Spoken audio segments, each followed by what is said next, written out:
예, 예레미야 45장.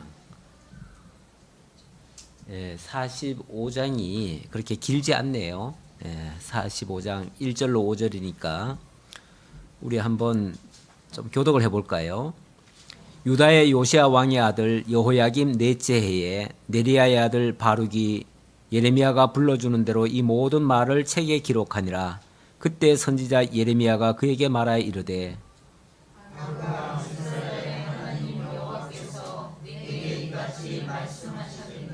내가 일찍이 말하기를 화로다. 여호와께서 나의 고통에 슬픔을 더하셨으니 나는 나의 탄식으로 피곤하여 평안을 찾지 못하도다.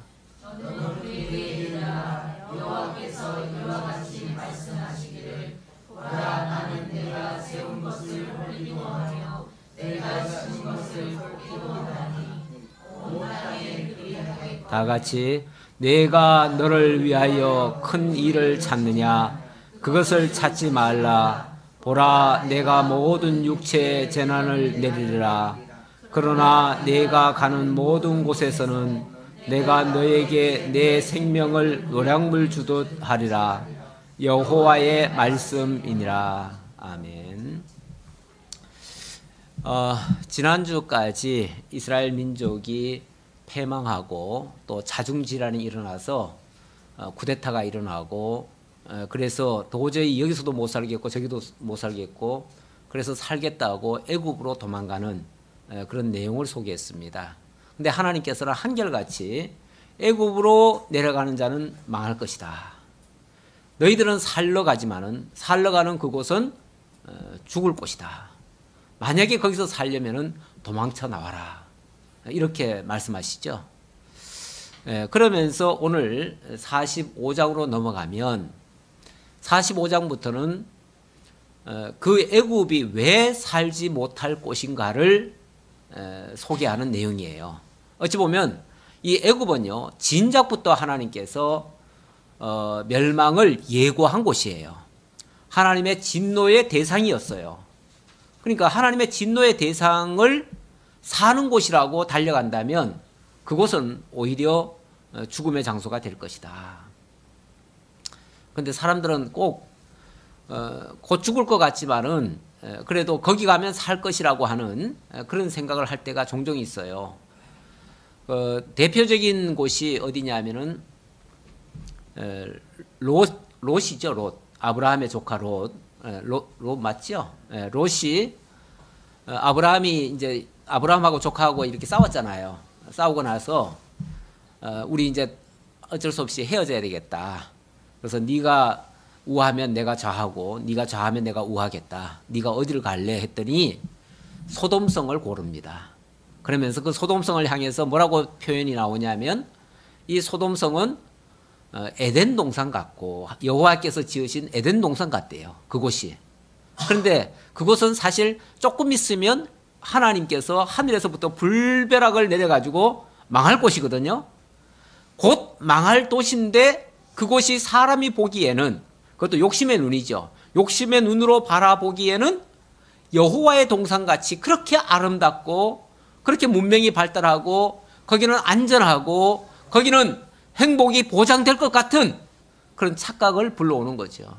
그래서 사람들이 그곳이 살 길인 줄 알고 내려갔는데 거기 갔다가는 다 죽었죠. 다 죽고 거기서 이제 도망쳐 나온 롯과 그 식구 둘밖에는 살지 못했어요. 거기서 도망쳐 나왔으니까 그나마 살았지 거기가 좋다고 머물러 있었던 자는 다 죽었어요. 그와 똑같은 거죠. 이 애굽도 바로 하나님께서 일찌감치 그렇게 경고해 놓은 곳이에요. 그것은 살 곳이 못 된다는 거예요. 그러나 그 당시를 살고 있던 수많은 사람들의 눈에는 애굽이야말로 가장 안전한 곳. 왜냐하면 그 당시로는 세계 최강국이었거든요. 거기가. 물론 바벨론, 신흥 바벨론이 일어나가지고 막 세계를 정복해 들어가고 있지만 아직까지 그래도 옛 명성은 애굽에 미치질 못하지요. 그러니까 애굽은 안전하고 저 바벨론은 아주 호전적이니까 우리가 저 바벨론을 피해서 살 곳은 애굽밖에 없다. 이렇게 생각했던 거죠. 그런데 하나님은 여호와께서 주시는 그 시련, 그 연단을 받지 않으려고 하면 어디서든 안전하지 않다. 다 망한다. 그러니까 차라리 하나님께서 지금 바벨론을 일으켜서 바벨론을 통해서 너희를 지금 연단하고 있으니까, 너희를 지금 징계하고 있는 중이니까 차라리 하나님 말씀에 순종해라. 순종하려면 바벨론에 순순히 항복해라. 바벨론이 가자고 하면 바벨론에 끌려가고, 거기서 머물라 하면 거기서 한 70년간 머물고, 그러면은 내가 때가 되면 다 돌이켜서 너희를 다시 회복해 주마. 이렇게 말씀하신 거거든요. 근데 현실적으로 보면 그쪽은 곧 죽을 것 같고요, 저쪽은 안전할 것 같은 이런 착각이 빠지는 거죠. 그래가지고 자기들 힘으로 어떻게 해서든지 해보겠다고 한 일이 결국은 쿠데타고, 쿠데타 해가지고 막 살겠다고 도망친 곳이 애굽이에요. 그런데 미안하지만 너희들이 지금 간 곳은 이미 하나님께서 멸망시키기로 예고했던 곳이야 라는 사실을 다시 한번 일깨워 주려고 오늘 45장은 바로 그 애굽이라고 하는 것은 너희가 살 곳이 아니라 하나님의 심판의 대상이야, 진노의 대상이야 라고 알려주시는 말씀이에요. 그러다 보니까 이 내용은 지금 하는 말씀이 아니고요, 이미 그 이전에 바벨론이 침공해 들어오기도 전에, 그 전에 이미 하나님께서 경고했던 말씀이에요. 그걸 가지고 지금 45장에 다시 상기시켜줘요. 우리 성경을 볼 때요, 성경은 역사적 순서대로 기록된 게 아닙니다. 이 논리적 순서대로 기록되어 있죠. 그래서 어떤 거는 참 먼저 있었던 일이지만 지금 이 시점에 꼭 이 말씀이 들어와야 이 애굽으로 가지 않아야 되는 이유를 설명하는데 딱 맞아요. 그렇죠? 그래서 이 장면은 이미 한참 지나간 얘기인데, 오래전 얘기예요. 오래전 얘기인데 그때 이야기를 이 부분에다가 위치해 놓고, 아, 이래서 애굽에는 가면 안 되는구나 라는 거를 이 백성으로 하여금 다시 한번 실감하게 만들어요. 그래서 이 위치하고 있다는 이야기고요. 어쨌든 이 말씀이 기록된 시점은 45장 1절에 보니까 유다의 요시야 왕의 아들 여호야김 넷째 해에 그러잖아요. 여호야김 넷째 해라 그러면은 요시야 왕이 죽고 그 다음에 여호아스가 왕이 됐다가 또 폐위되고 그 다음에 여호야김이 왕이 되고 네 번째 해가 되는 해라 그 말이에요. 그러니까 한참 오래전 얘기예요. 그렇죠? 한참 오래전 얘기예요. 시간적으로 말하면 주전 605년입니다. 주전 605년. 그때 무슨 일이 있었느냐 하면 요시야가 일단 갑자기 요절을 해버렸죠. 요시야는 원래 친 바벨론파예요. 바벨론하고 친했어요. 그래가지고 그 선대 왕 누굽니까? 히스기야 때는 바벨론 왕이, 그때는 바벨론이라고 하는 나라가 큰 나라가 아니에요. 그때는 작은 지방 정부에 불과한 그 정도의 나라였어요. 소국이었어요. 그러다 보니까 이스라엘이나 바벨론이 어찌 보면 친구 같은 동병상련의 그런 나라였어요. 그러다 보니까 히스기야가 병이 들었을 때에 바벨론 왕이 친구처럼 병문안까지 왔었어요. 그리고 또 히스기야 왕은 그 병문안 온 거에 대해서 너무 고마워서 내탕고를 다 보여주면서 자랑했죠. 그랬는데 그때 바벨론 왕이 그걸 보고 눈이 희둥그레졌어요. 야, 우리는 이렇게 미개하게 살고 있는데 여기는 이렇게 부강하게 살고 있구나. 그때부터 야심을 키우기 시작합니다. 우리가 때가 되면 이 나라를 삼켜야 되겠다. 원래 너무 좋은 거 자랑하면요, 욕망을 불러일으켜요. 그래서 자랑은 별로 그렇게 좋은 게 아닙니다. 그런데 어쨌든 그런 것 때문에 나중에 이제 싹이 텄죠. 그때부터 싹이 터가지고 바벨론은 야심을 가지고 이제 막 나라를 키우려고 했고, 그리고 나중에 이제 나라가 커진 거예요. 실제로 커졌고, 이렇게 바벨론은 막 세계를 제패하기 시작하는데 이 유다는 그 당시 별로 그렇게 강대국이 아니었어요. 그런데 북쪽에서는 아수르의 위협이 왔었고요. 이미 그 아수르의 북이스라엘은 멸망을 당했고요. 이미 당했고, 남쪽 유다는 아직 당하지는 않았지만은 위기 상황에 있었고, 그랬을 때 바벨론이 이제 그때도 이제 요시야는 바벨론이 자기 친구인 줄 알았죠. 쉽게 말하면은 친구인 줄 알고 바벨론이 내려오는 걸, 남하 정책을 하는 거를 그렇게 경계를 안 했어요. 그런데 누가 경계를 했냐면 애굽의 바로가 경계를 했죠. 애굽의 바로 입장에서 봤을 때는 지금 자기네가 지금 세계를 지금 제패하고 있는데 그 근동 지역을 다 자기네가 장악하고 있는데 저 신흥 세력이, 신흥 바벨론이 이렇게 세력을 확장해가지고 쳐내려오니까 내려오기 위해서 지금 중간에 있던 강대국 아수르를 지금 치고 있거든요. 그걸 가만히 내버려뒀다가는 어느새 자기네들한테 위협이 될 수도 있어요. 그러니까 아직 멀찌감치 있을 때에 우리가 막아줘야 되겠다 하고 아수르가 또 위기에 처하니까 바로에게 도움을 요청했어요. 우리를 좀 도와달라 하니까 바로가 좋다, 우리가 도와주마. 그거는 그들을 도와주는 게 아니라 자기네들 이익을 위해서도 도와줘야 돼요. 그래서 군사를 이끌고 올라오면서 이제 중간에 있는 유다국에 요청을 했죠. 요시야한테. 우리가 너들은 안 건드린다. 너들은 안 건드리는데 우리 지나가는 길을 열어다오. 했더니 요시야 왕 입장에서는 자기네는 지금 바벨론 편인데 쉽게 말하면은 바벨론을 치러 올라가는데 길을 열어달라고 하니까 우리는 못 열어준다 하고서 길을 가로막아 버렸어요. 가로막아 버렸더니 바로가 그냥 하루아침에 한순간에 그냥 사실은 상대가 안 되죠. 요시야는. 애굽을 상대로 하는 거는 상대가 안 돼요. 그러니까 바로 그냥 죽임을 당해버렸어요. 죽임 당하고 나서 바로는 거기다가 자기의 괴뢰 정부를 거기다 심은 거예요. 그 괴뢰 정부가 바로 쉽게 말하면 여호아스예요. 여호아스를 통해서 요시야의 아들이긴 하지만은 어쨌든 자기 말 잘 듣는 괴뢰 정부라는 말이 내 꼭두각시라는 얘기예요. 그래서 바로의 그 괴뢰 정부로 여호아스를 세워놨는데 그 뒤에 이제 전세가 이제 불리하게 돌아가요. 애굽이 일단은 유다국을 점령한 데까지는 성공했지만은 저 위로 올라가다가 아수르에서 거기 갈그미스 전투라고 있어요. 그 유브라데 강 쪽에서 전투가 벌어졌는데 거기서 대패를 합니다. 대패를 하고 바벨론을 물리친 게 아니라 오히려 그 화근이 아래까지 내려왔죠. 그래서 위기 상황에 도달했어요. 자, 그러다 보니까 결국은 북쪽 바벨론과 남쪽 이 애굽 사이에 전투가 계속 벌어지는 거예요. 그 사이에 유다가 끼었는데 유다는 이게 동네 북이에요.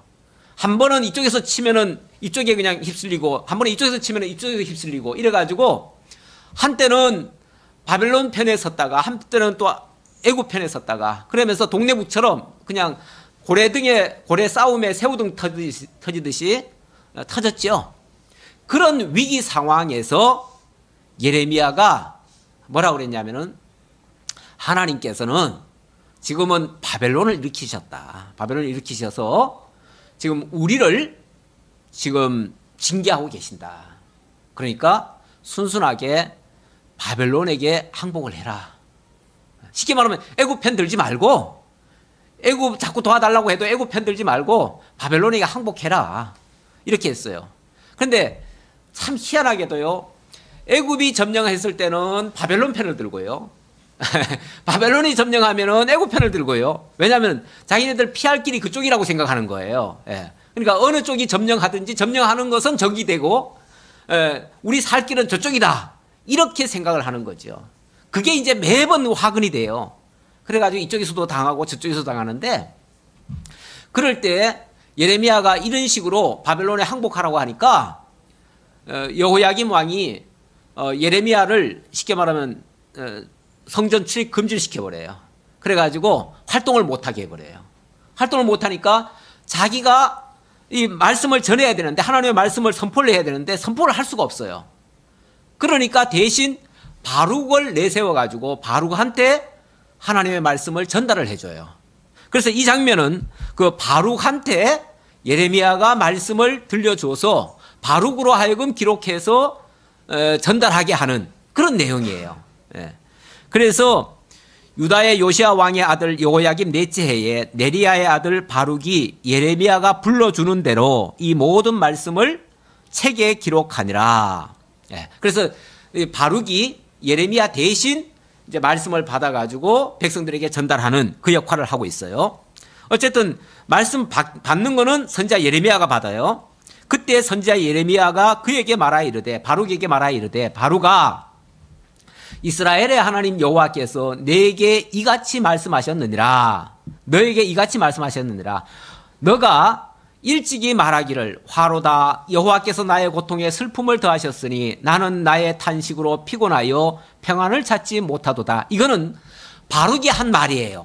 바룩이 그때 상황이 돌아가는 꼴을 보니까 나라가 위태위태하잖아요. 정말 나라도 위험하고 자기도 고통스럽고 하니까 도대체 이 난국을 어떻게 타개할까 하고서 자기도 아주 난감해가지고 고통을 호소하고 있더라 그 말이죠. 그럴 때 예레미야가 옆에서 바룩아, 너 그런 걱정하지 마. 이거 하나님이 하시는 일이야. 하나님이 하시는 일이니까 하나님의 뜻에 순복을 해. 네가 어떻게 할 생각하지 말고, 네가 걱정하니까 이게 지금 걱정이지, 하나님이 하시는 대로 하면 걱정 아니야. 지금 그 말을 해주는 거죠. 그러면서 어찌 보면 바룩을 도닥이면서 다 바룩이 하나님의 말씀을 전달하는 일에 집중하라고 지금 위로해주는 말이에요. 그러면서 일단은 바룩이 먼저 깨달아야 될 거 아니에요. 그렇죠? 깨달아야 되니까 이게 지금 하나님의 뜻이고 하나님의 섭리임을 알아야 되니까, 그래야 순복을 할 거니까. 그래서 바룩에게 하나님이 이런 분이시다라는 걸 알려줍니다. 그것이 4절입니다. 너는 그에게 이르라. 여호와께서 이와 같이 말씀하시기를, 이제 예레미야 보고 바룩한테 일러줘라 그 말이죠. 일러줘라. 여호와께서 이와 같이 말씀하시기를, 보라, 나는 내가 세운 것을 헐기도 하며 내가 심은 것을 뽑기도 하나니 온 땅에 그리하겠거늘 네가 너를 위하여 큰 일을 찾느냐? 하나님이 어떤 분이라고요? 하나님은 세운 것을 헐기도 하고 심은 것을 뽑기도 하는 분이시다.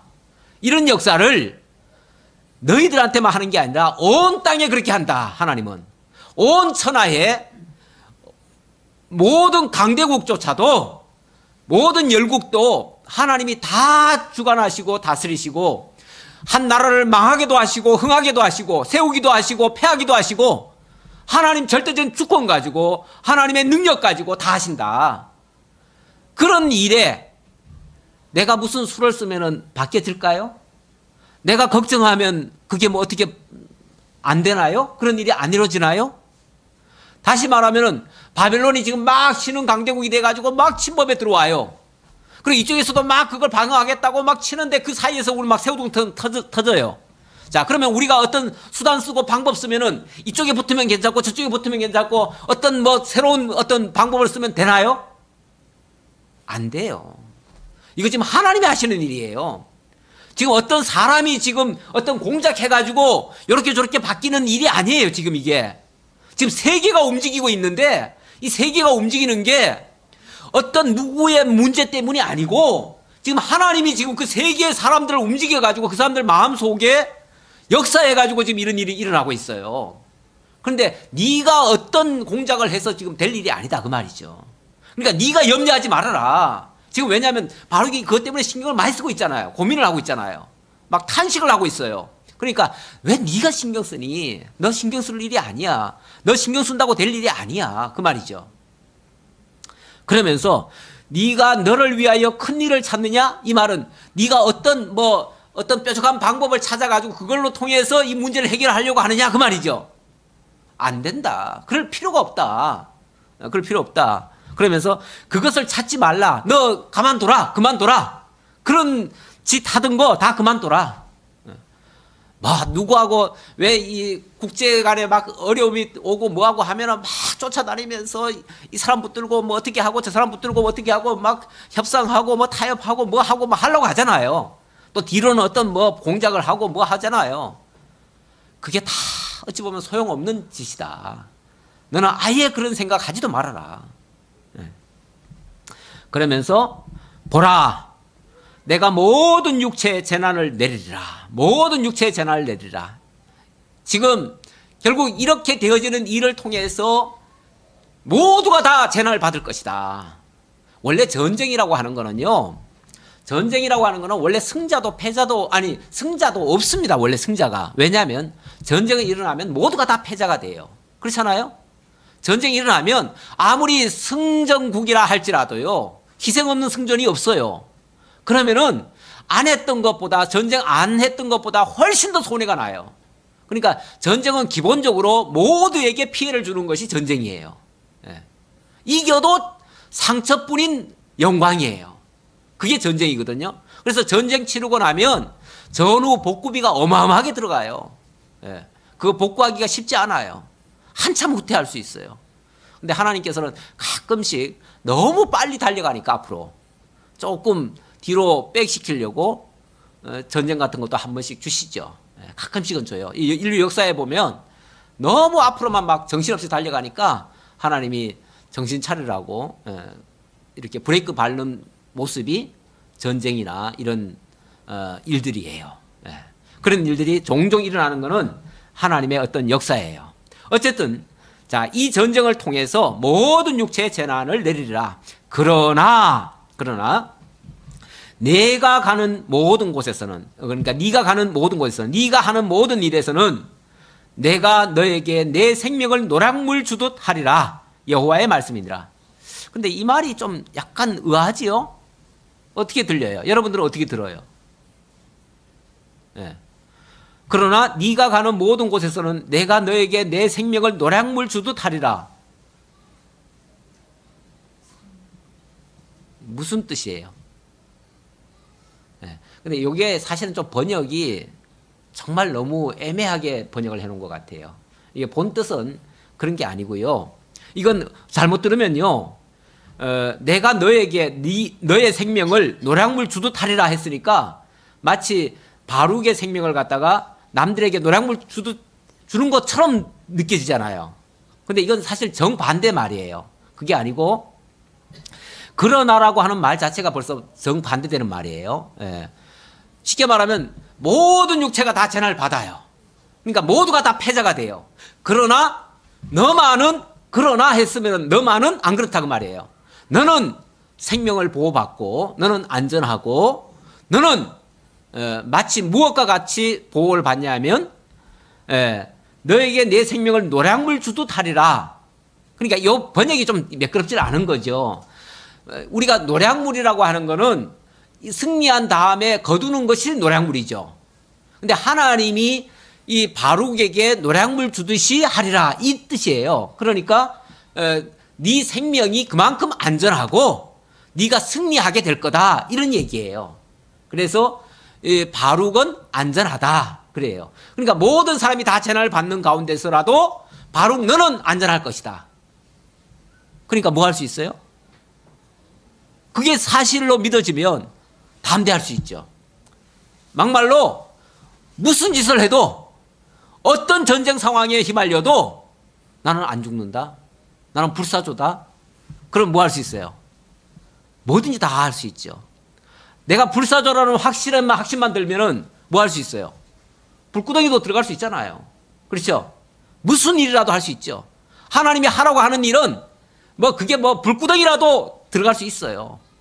그 일을 하게 하려고 하나님이 이 말씀을 해주시는 거예요.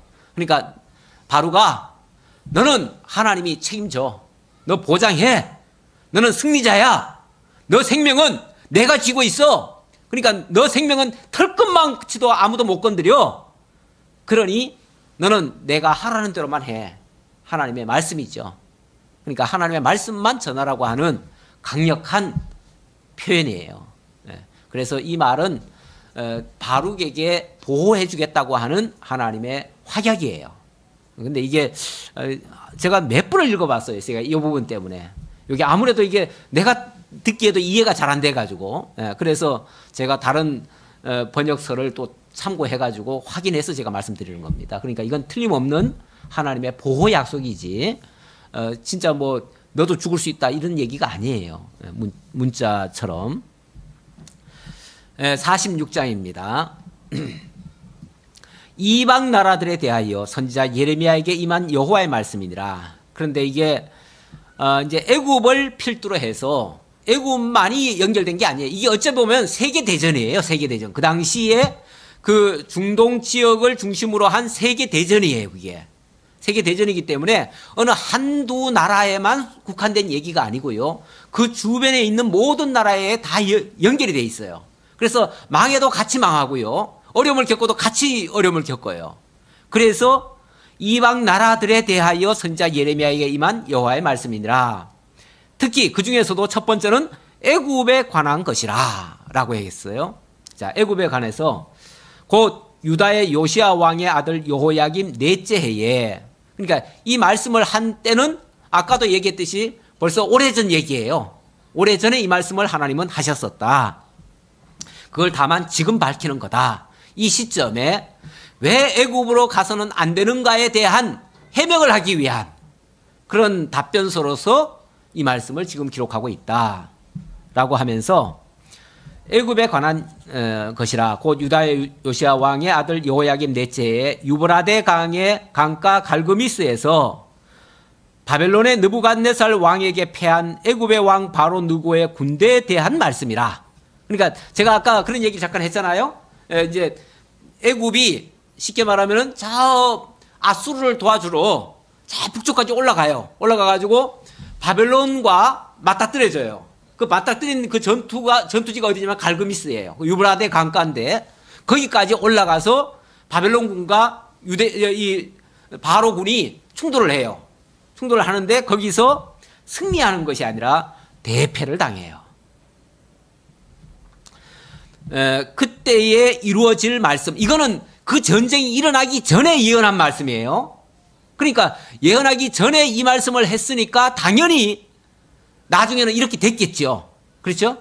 됐을 것이고, 그렇기 때문에 그 땅은 너희가 피할 장소가 못 돼, 이 얘기를 해주는 거죠. 이렇게 훗날에 패할 것이라고 하나님이 말씀하셨고 실제로 패한 나라인데 그 패한 나라에 너희가 도망가서 뭐 어쩌겠다는 얘기냐 그 말이죠. 그러니까 그렇게 믿을 존재가 못 된다. 그 애굽에 대해서는요, 하나님이 누차 애굽으로 도망갈 생각하지 말아라. 근데 이스라엘 백성들은요, 조금만 어려우면 처음에 애굽에서 이제 종살이 하다가 나왔잖아요. 나오다 보니까 뭐 조금만 어려움만 겪으면은 나 애굽으로 돌아갈래. 애굽으로 돌아갈래. 그런 소리 하지요. 광야에서도 걸핏하면 그런 소리를 해요. 그러면 하나님은 그때마다 뭐라고 그러시냐면은 애굽은 너희를 종삼았던 자들이야. 그러니까 너희들 많이 내려가면 또 종되는 거야. 그러니까 절대 가서도 안 되고 또 못 돌아가게 하려고 아예 홍해를 건너와 버렸잖아요. 홍해를 건넜다는 것은 두 번 다시 가서는 안 된다는 얘기예요. 홍해라고 하는 거는 원래 건널 수 없는 곳이 홍해예요. 바다예요. 그런데 거기를 너희들이 건너가겠다고? 그건 안 되는 곳이야. 그리고 너희들이 만약에 그 바로를 의지하면 바로는 너희를 찌르는 갈대야. 그냥 뾰족뾰족한, 옛날에는요, 민간 무기로는 제일 좋은 게 뭐냐면 이 갈대, 대나무 같은 거 있잖아요. 대나무 뾰족뾰족하게 잘라놓으면요, 아무리 그 무서운 적군이라도 막 탱크를 가지고 막 몰려와도요, 그거 지나오다가 다 그게 막 찔려가지고 다 죽어요. 그런 걸로 참호 파놓고 해놓으면은. 그리고 그런 걸로 찌르면은 얼마나 아프겠어요. 예, 바로 너희는 의지하고 가지만 그것들은 너희를 그렇게 찌르는 존재가 될 거야. 너희를 아프게 할 거다 그 말이죠. 그러니까 결국은 그리 가서는 살지 못할 거다. 그 얘기를 그렇게 한 건데, 어쨌든 바로의 군대는 그렇다 하는 걸 강조하고요. 너희는 작은 방패와 큰 방패를 예비하고 나가서 싸우라. 너희 기병이여 말에 안장을 지워 타고 투구를 쓰고 나서며 창을 갈며 갑옷을 입으라. 여호와의 말씀이니라. 내가 본즉 그들이 놀라 물러가며, 그렇게 완전 무장하고 기병 앞세우고 투구 쓰고 창을 갈고 갑옷을 입고 그렇게 전투 나갔음에도 불구하고 그들이 패한다 그 얘기예요. 소용없다. 왜? 지금 바벨론을 일으킨 군대는 바벨론이 일으킨 게 아니고 하나님이 일으켜 놨어요. 하나님이 그 당시 세계를 제패하도록 하시려고, 물론 그 중에 초점은 유다에 맞춰져 있어요. 유다에 맞춰져 있지만은 어쨌든 거기에 뭣도 모르고 참전했다가는 다 깨지는 거예요. 그러니까 하나님의 뜻을 미리 깨닫는 사람 같으면은, 깨닫는 나라 같으면은 아예 참전을 안 하지요. 그리고 순순히 항복하지요. 그게 제일 좋은 방법이에요. 근데 그 뜻을 모르는 자들이다 보니까 뭐 해요? 자기네들이 힘을 모아가지고 대항하려고 덤비죠. 근데 덤벼봤자 소용없어요. 그냥 덤비는 족족 다 깨져요. 그게 왜냐하면 하나님이 이렇게 했기 때문에 그렇다는 거죠. 자, 그러면서 결국은 그들이 다 놀라 물러가며 그들의 용사는 패하여 황급히 도망하며 뒤를 돌아보지 아니함은 어찌미냐. 두려움이 그들의 사방에 있음이로다. 발이 빠른 자도 도망하지 못하며 용사도 피하지 못하고 그들이 다 북쪽에서 유브라데 강가에 넘어지며 엎드러지려는 도다. 그러니까 바로 군대가 저 유브라데 강가까지 쳐 올라갔다가 다 비참하게 망하고 그리고 패배하고 끝날 거다. 이제 그 얘기예요. 이렇게 너희들은 애굽이라는 나라가 굉장히 강대국인 줄 알지만 하나님이 일으켜 놓으신 바벨론한테는 안 돼. 그 말이에요. 안 돼. 그러니까 너희들이 바로를 의지하는 거는 바보 같은 짓이야. 그 말이에요. 강에 물이 출렁임 같고 나일강이 불어난 같은 자가 누구냐? 애굽은 나일강이 불어난 같고 강물이 출렁임 같도다. 원래 이제 바벨론의 상징이 유브라데 강이고요. 이 애굽의 상징이 나일강이에요. 근데 이 나일강이 막 출렁이고 막 흉흉하고 뭐 했지만은 이 유브라데 강을 못 이기는 거예요. 쉽게 말하면은 이제 그런 이제 비유적으로 표현하는 거예요. 다 소용없다.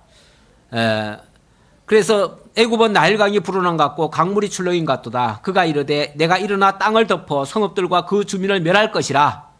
이렇게 하고 나오지만 소용없다 그 말이죠. 말들아 달려라. 병거들아 정신없이 달려라. 용사여 나오라. 방패 잡은 구스 사람과 붓 사람과 활을 당기는 루딘 사람이여 나올지니라 하거니와. 예, 여기 갑자기 이제 구스, 붓, 루딤 사람이 나오는 이유는 뭐냐면 이제 남쪽에서부터 바로가 이제 군대를 끌고 올라오잖아요. 올라오는데 사실 애굽이 군대를 데리고 오지만은 자기가 직접 오는 게 아니고요. 자기의 속국들을 데리고 와요. 그러니까 그 속국들을 앞장 세워서 보내는 거예요. 그러면서 여기에 이제 속국들이 누구냐면은 쉽게 말하면 구스, 붓, 루딤 이런 사람들이에요. 이런 사람들을 앞세워 가지고 용맹하게 달려가서 무찌르고 와라 했는데 무찌르고 오기는커녕 다 깨지는 거죠. 가는 족족 다 깨져 버리는 거죠. 그래서 수많은 그 속국들을 동원해 가지고 모든 힘을 다 모아 가지고 해도 소용이 없다. 그 얘기를 강조하는 말이에요. 왜냐하면 그날은 주 만군의 여호와께서 그의 대적에게 원수 갚는 보복일이라. 왜 그들이 패배할 수밖에 없냐면 그날은 만군의 여호와께서 그의 대적에게 원수 갚는 보복일이기 때문에 그렇다. 다시 말하면 하나님이 보수하시는 일이기 때문에 그렇다. 하나님이 어디다가 보수해요? 애굽에. 애굽이 일찌감치 이스라엘을 괴롭혔던 나라이기도 하고요. 또 무엇보다도 이스라엘이 너무 그쪽을 의지해요. 의지한다는 거, 사람이 사람을 의지한다는 거, 도울 힘이 없는 사람을 의지하지 말라 이런 말씀도 있는데 의지하면요 하나님은 그 의지하는 것들을 없애버리셔요. 특히 자기 백성들이 의지하는 세력들 하나님은 곱게 안 보셔요. 그래서 의지하는 것들을 제거하시려고 의지하는 자에게는 아무래도 의지받는 자들이 횡포를 부릴 거 아니에요. 그러니까 그것들에게 만약에 왕노릇 하듯이 나중에 보면은 이제 왜 이렇게 애굽이 이렇게 멸망을 당해야 되는가에 대한 설명이 또 나오는데 이 애굽은 굉장히 자만했대요. 교만했대요. 그렇죠. 왜냐하면은 세계에 자기네들을 넘볼 나라가 없잖아요. 자기네들은 세계 최강국이기 때문에 뭐 하나님 같은 존재죠. 이 세계의 모든 나라에 대해서는 자기네가 하나님 같은 존재예요. 그러니까 누가 나를 건드리냐, 누가 나한테 함부로 대드냐, 만약에 건방진 놈들 있으면 내가 다 쳐버리겠다 하고서 여차하면은 괴롭혔어요. 사실은 그 요시야가 얼마나 선왕입니까? 그 선왕이 그 바로 말 조금 안 들었다고 그냥 바로 죽여버렸잖아요. 그리고는 속국 삼아버렸잖아요. 그런 거에 대해서도 하나님이 진노하시는 거예요. 그러다 보니까 이래저래 바로는 망할 일만 남았어요. 사실은 망할 일만 남았어요. 하나님 앞에는 원수를 쌓으신 거예요. 원수를 쌓은 거예요. 진노를 쌓은 거예요. 진노를. 원수를 쌓은 게 아니라 진노를 쌓았어요. 그래서 하나님의 원수가 됐어요. 그래서 바로 그렇게 패배하는 그날은 여호와의 원수 갚는 날이다. 원수 갚는 보복일이다. 그런데 이걸 이제 제가 보수다 그렇게 표현을 했죠. 보수다. 그래서 열방에 대한 보수 이렇게 얘기했고, 첫 번째 타겟은 바로 애굽이다. 이제 그 얘기예요. 보복이라 칼이 배부르게 삼키며 그들의 피를 넘치도록 마시리니 주 만군의 여호와께서 북쪽 유브라데 강가에서 희생 제물을 받으실 것이미로다. 그 유브라데 강가에서 애굽인들이 많은 피를 흘리면은 그걸 하나님께서는 희생 제물로 보시겠다는 거예요. 그걸로 하나님은 만족해 하시겠다는 거예요. 그러니까 그 원수들을 하나님께서 이렇게 희생시켜서 그걸로 보수를 하시겠다. 그러면서 처녀딸 애굽이여 길르앗으로 올라가서 유향을 취하라. 네가 치료를 많이 받아도 효력이 없어 낫지 못하리라. 네 수치가 나라들에 들렸고 네 부르짖음은 땅에 가득하였나니 용사가 용사에게 걸려 넘어져 둘이 함께 엎드려졌습니다. 자, 여기 갑자기 애굽 보고 하는 말이 길르앗으로 올라가서 유향을 취하래요. 그리고 그걸로 치료를 받으래요. 치료를 받는데 그렇게 해봤자 소용없을 것이다 그 말이에요. 그러니까 이것 자, 애굽의 바로가 지금 올라갔습니다. 여기 아수르입니다. 유브라데가 있고 여기 이제 이게 이제 바벨론입니다. 이 바벨론은 아수르를 치고 아수르에서 이제 남아 정책을 지금 하고 있는 중이잖아요. 그런데 바로가 지금 이걸 막으려고 여기서 쳐올라갔어요. 쳐올라가가지고 유브라데 강에서 이제 전투를 하는 거예요. 전투를 하는데 앞에서는 해봤자 너희들 다 죽을 거다라고 했어요. 그러면은 도대체 원인이 어디 있을까요? 이 병이 이것 이제 하나의 질병이에요. 질병으로 비유를 한 거예요. 질병이면 이걸 치료를 해야 돼요. 어떻게 치료해야 할까요? 바로가 자꾸만 지고 있는데 지는 이 병을 어떻게 치료할까? 치료하려면은 하나님께서 이제 주는 거예요. 답을 주는 거예요. 뭐라고 하면 길르앗에 와서 유향을 취하라. 길르앗은 여기쯤이죠. 길르앗에 가서 유향을 취하라. 유향이 이제 약이에요. 쉽게 말하면 이 애굽의 질병을 치료할 약이에요. 약인데 거기에서 유향 취해서 너희가 고쳐봐라. 그러나 네가 치료를 많이 받아도 효력 없이 낫지 못하리라. 해결점이 없다 그 말이에요. 해결점이 없다. 왜냐하면 진짜 하나님 만약에 지금 이 애굽의 병이 뭡니까? 무슨 병입니까 지금? 애굽의 병이 교만병이에요. 자만병이에요. 이 자만병이 자 우리를 건드리는 자는 무조건 죽인다. 우리가 세계 최강국이다. 그래서 막 지금 속국들을 많이 데리고 지금 뭐 구순이 뭐니 뭐 다 데리고 지금 올라가서 지금 전투를 하고 있는데 자기네들은 나가면 다 이길 줄로 지금 착각을 하고 있어요. 그런데 진짜 치료받으려면은 하나님의 뜻을 알아야지요. 하나님 앞에 굴복을 해야지요. 그런데 그걸 안 하는 거예요. 그걸 안 하고 자기들 군사력만 믿고 가는 거예요. 자기들 능력이 얼마든지 세계 최강국이라고 하는 그것만 믿고 가요. 그러니까 고칠 수가 없다 그 말이에요. 이걸로 진짜 길앗에 가서 정말 하나님의 말씀을 듣든지 거기 가서 정말 선지자로부터 자기네들의 그 분명한 자각을 하도록 이걸 들어야 되는데 그게 치료 방법인데 그걸 못 듣는 거죠. 안 듣는 거죠. 안 들으니까 해결 방법이 없어요. 그러면 결국은 치료가 안 되고 너희가 이제 당할 거는 수치밖에 없다. 너희가 아무리 세계 최강국이지만 너희가 당할 거는 수치밖에 없다. 지금 그 얘기를 해주는 거예요. 그러면서 13절 드디어 바벨론에 의해서 그들이 멸망당할 것을 이야기합니다. 바벨론의 느부갓네살 왕이 와서 애굽 땅을 7일에 대하여 선지자 예레미야에게 이르신 여호와의 말씀이니라. 자, 그러면서 자, 이제 이 병을 고치면은 다행인데 병을 못 고쳤어요. 병을 못 고치면 어떻게 되죠? 자, 이렇게 했던 것이 오히려 화근이 돼요. 화근이 되면 바벨론이 어쩌면은 여기까지 와서 머물 수도 있는데 자꾸 찝쩍거렸으니까 뭐 해요? 바벨론이 이제 여기까지 내려오겠죠. 여기까지 내려와요. 여기까지 내려가지고 어디까지 내려와요? 애굽의 도시들 이름이 쭉 나옵니다. 14절 너희는 애굽에 선포하여 믹돌과 놉과 다바네스에 선포하여 말하기를 너희는 굳건히 서서 준비하라. 내 사방이 칼에 삼키웠느니라. 어느새 그러니까 이게 왜 벌집도 잘못 건드리면 뭐가 돼요? 벌이 와라라 몰려와가지고 가만히 내버려 두면은 그냥 내 길로 다닐 수 있잖아요. 근데 벌이 와버리면은 내 집까지 쫓아와요. 그래가지고 내가 그쪽 길을 가지도 못해 이제. 그럼 완전히 내가 이제 그러니까 잘못 건드렸을 때 그런 거예요. 쉽게 말하면은 이 애굽이 바벨론을 잘못 건드려가지고 바벨론이 여기까지 내려와 버리는 거예요. 내려와가지고 이 애굽의 중요 도시들이 여기에 열거한 이게 애굽의 도시 이름이에요. 믹돌.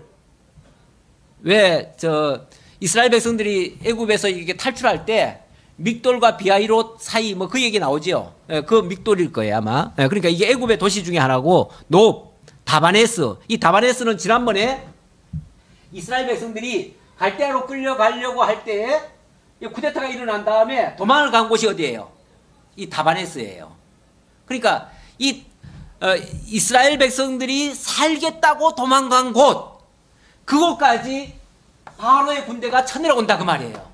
쳐내려오면 이스라엘 백성들이 가서 살겠다고 한 곳이 뭐가 돼요? 죽음의 장소가 되어버리는 거죠. 그게 살 곳이 아니라 거기가 지금 완전히 전쟁터가 되어버리는 거죠. 그것도 바벨론에 의해서. 그러니까 이 애굽은 저 바벨론으로부터 멀리 있으니까 바벨론만 피하면 살 것이다 했는데 사실은 바벨론이 여기에 있는 이스라엘 백성들 때문에 결국 여기까지 쫓아온 꼴이 되어버렸어요. 결과적으로는. 그렇죠? 그러니까 표면적인 이유는 이 애굽은 하나님을 모르고 교만하고 자기들 힘이 최강대국이라고 해가지고 이렇게 찝쩍거리다가 결국 당한 거고요. 그 이면에는요, 여기 지금 누가 있어요? 이스라엘 백성이 있어요. 하나님의 주 타켓은요, 애굽이 아니에요. 애굽은 그 악하게 쓰는 도구이지.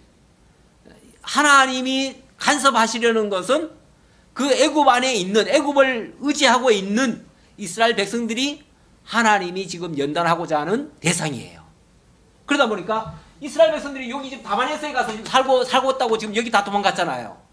그러니까 이건 물론 그 전에 있었던 얘기예요. 그 전에 있었던 얘기지만 이전에 하나님이 벌써 일찌감치 이 다바네스는 망할 곳이라고 하나님이 알려줬었어. 그런데 너희들이 지금 그곳에 가서 살겠다고 지금 그렇게 생각해? 그거는 해결 방법이 아니야. 이렇게 지금 일러주는 말이죠. 자, 그러면서 너희는 굳건히 서서 준비하라. 너희들 다바네스의 그러니까 애굽 병사들을 보고 말하는 거예요. 너희들 든든히 지켜라. 지켜라 하는 게 진짜 지키라는 얘기일까요? 지켜봤자 소용없다 그 소리죠. 지켜봤자 소용없다. 너희들이 지키려면 지켜봐. 그래봤자 소용없어 그 얘기죠.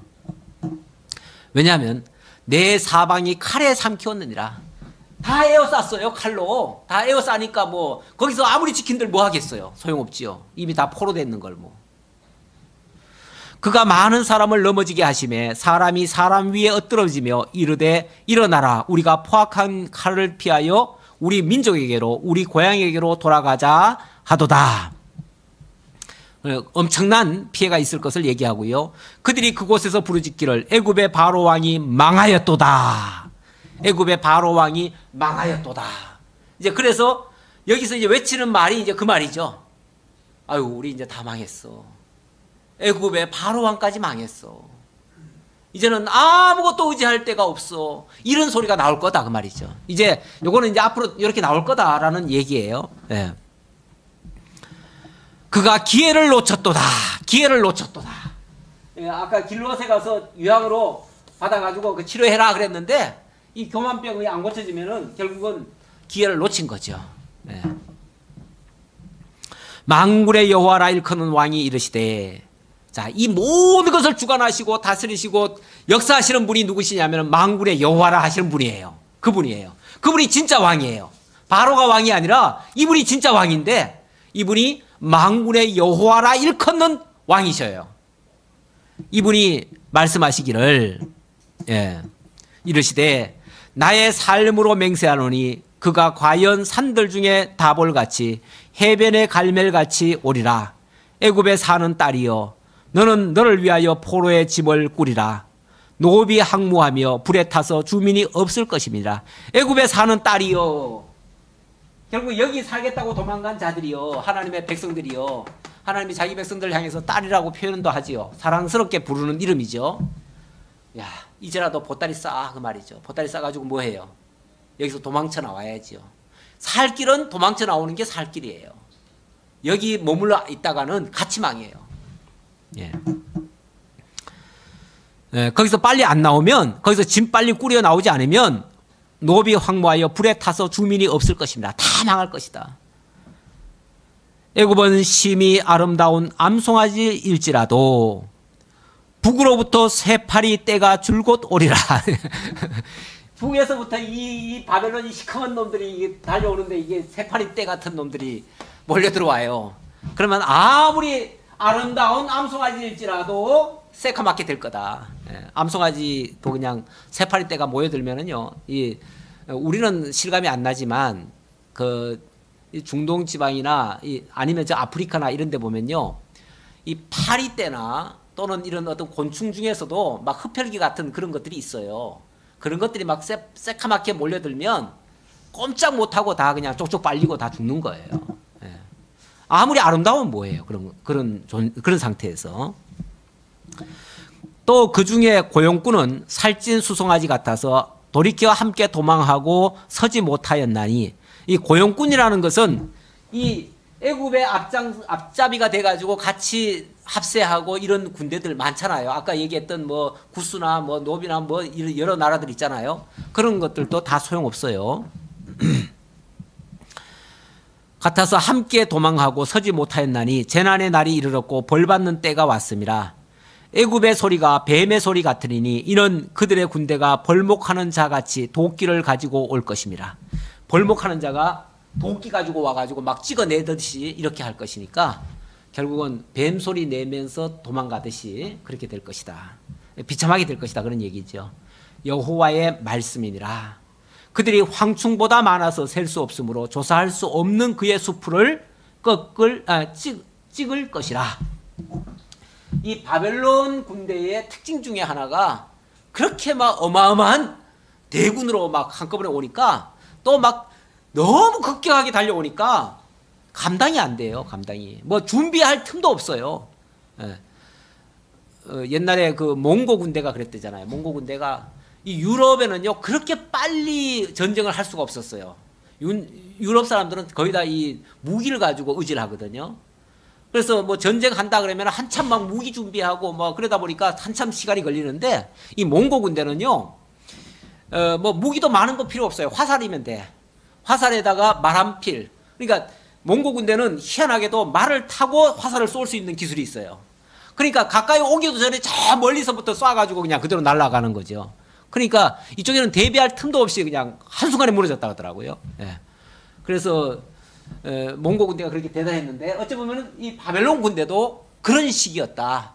그렇게 급작하게 달려오고 또 무시무시한 대군으로 몰려오니까 이쪽에서는 뭐 대비할 틈도 없이 무너지는 거죠. 하기야 전에 300이라고 영화 300이라는 영화를 봤을 때 그 영화에 보면 물론 뭐 300이라고 하는 거는 이제 헬라 군인들 얘기고 이제 나머지는 수백만의 군대는 메대 파사 군대죠. 파사 군대인데 파사 군대는 이 바벨론 다음의 군대들이에요. 근데 그들도 어마어마하게 많은 무리가 한꺼번에 막 몰려 들어와요. 그러니까 뭐 감당이 안 되죠, 솔직히 안 되죠. 물론 뭐 하나님께서 세우시면은 이길 수 있지만은. 예.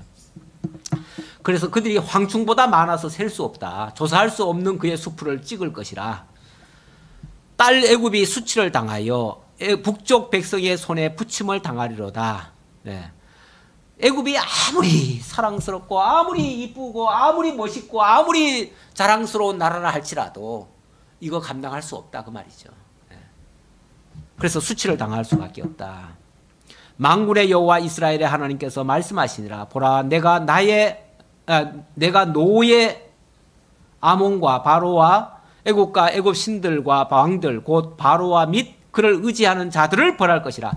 그를 의지하는 자들을 벌할 것이라. 애굽은 교만했고요.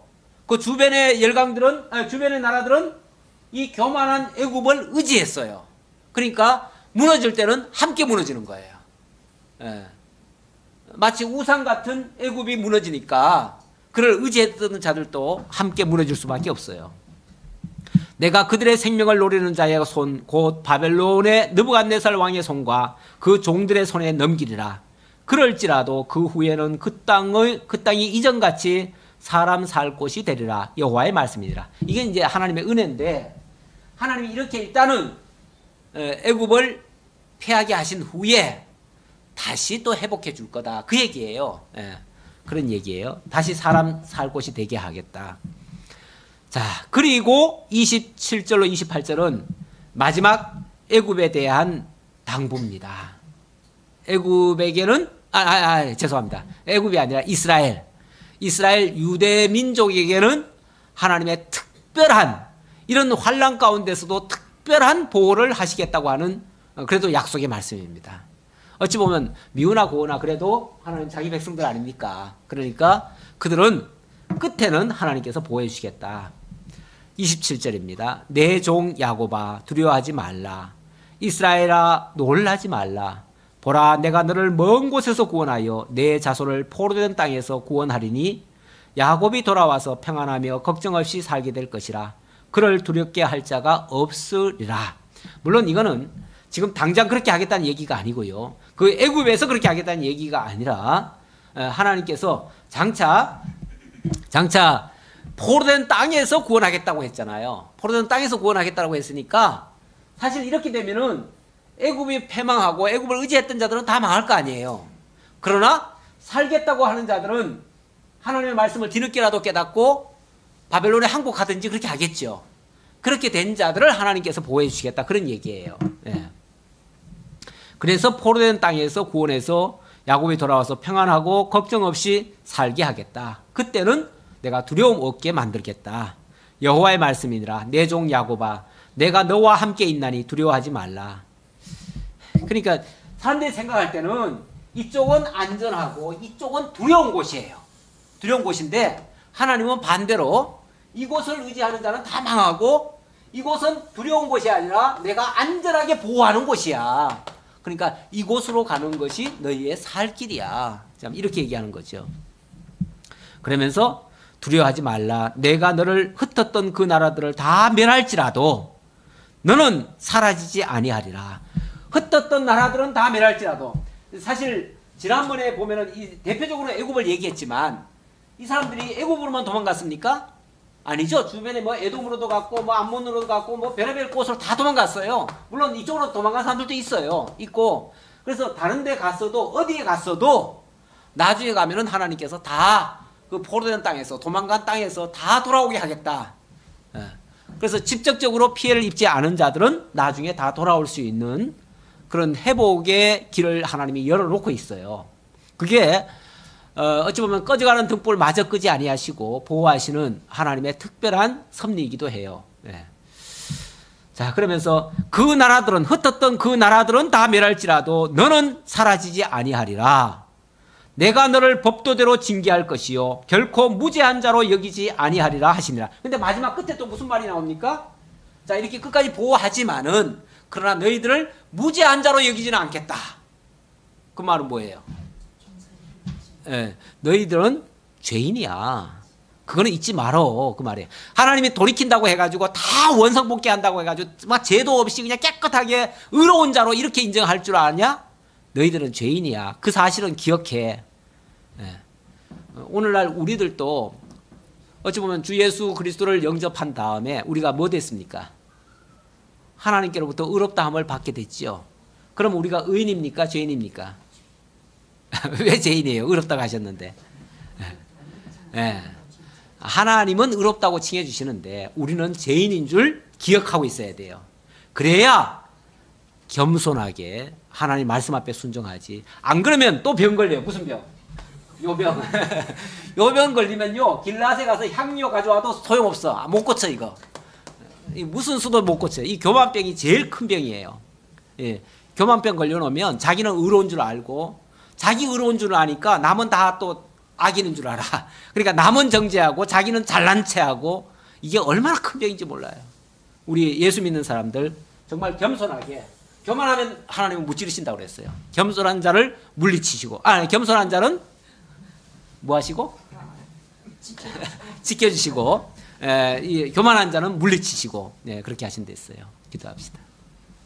아버지 하나님 감사합니다. 우리 하나님 늘 우리를 사랑하시고 정말 하나님의 사람으로 살게 하시려고 여러 가지 연단 속에서 또 인도해 가시는 것을 오늘 이스라엘 역사 속에서도 다시 한번 살펴보았습니다. 이스라엘 백성들 교만하고 또 하나님의 뜻을 잘 알지 못해서 하나님이 미워하시는 애굽으로 도망을 가서 살겠다고 했습니다. 그러나 그곳은 일찌감치 하나님께서 경고하셨던 곳이고 그것으로 피신하는 자는 반드시 멸망할 것이라고 말씀하셨습니다. 아버지 하나님의 뜻을 알지 못하는 자들은 미련하게도 하나님이 경고한 곳으로 갔다가 패망을 당했습니다. 그러나 늘 하나님 앞에 겸손할 줄 아는 자들은 정말 하나님의 뜻을 따라서 순복하고 때로는 자신을 낮추고 죄인인 줄 알고 겸손해서 하나님께서 이 다음에 다시 회복해 주실 때에 하나님의 영광과 존귀에 처할 수 있음을 다시 한번 깨달았습니다. 이러한 믿음 가지고 승리하며 살아갈 수 있는 저희 모두가 되게 하옵소서. 베풀어 주시는 은혜 감사드렸고 예수님의 이름으로 기도하옵나이다. 아멘.